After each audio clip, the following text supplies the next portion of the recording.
This tombstone might not look much, but it's over 1,000 years old and it's the only one of its kind on the island of Ireland.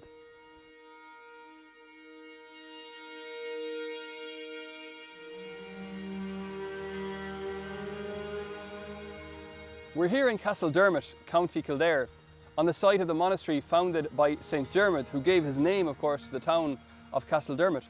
Founded this monastery in the 9th century, and there are a few fragile remains of the monastery in this place, as well as this sturdy tombstone. It's a tomb monument of the kind known as a hogback, because its ridged spine looks a little bit like a hog's back. But originally it was intended not to look like a hog, but to look like a house, or at least that's the most popular theory. If you look at it closely, it is the same form as a Scandinavian longhouse. And even on this side, there are sort of diamond shapes that look a little bit like roof shingles that were used on these Scandinavian longhouses. Why was this tomb designed to look like a Scandinavian longhouse though, here in Castledermot? Probably because the person whose tomb it marked was a Viking. These hogback tombs are found all over Yorkshire, dating from a time when the Vikings were very strong in that area. And the York Vikings and the Dublin Vikings were in very close contact throughout that period.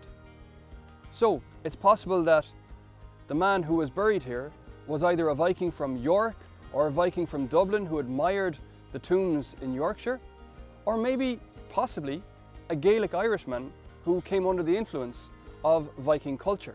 We simply don't know whose tomb this marked, but what we do know is that he was a Christian. Some hogback tombs in England are covered with scenes from Norse mythology, and it suggests that the people buried there were still pagan.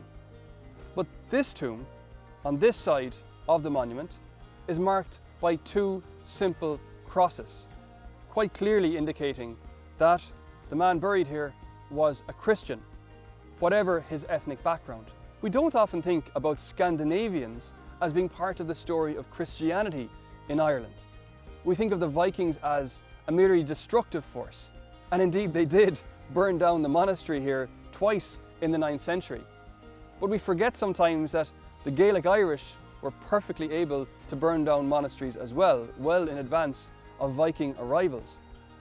And when the Vikings did convert, they made major contributions to the local Christian cultural scene, including this beautiful, simple hogback tomb.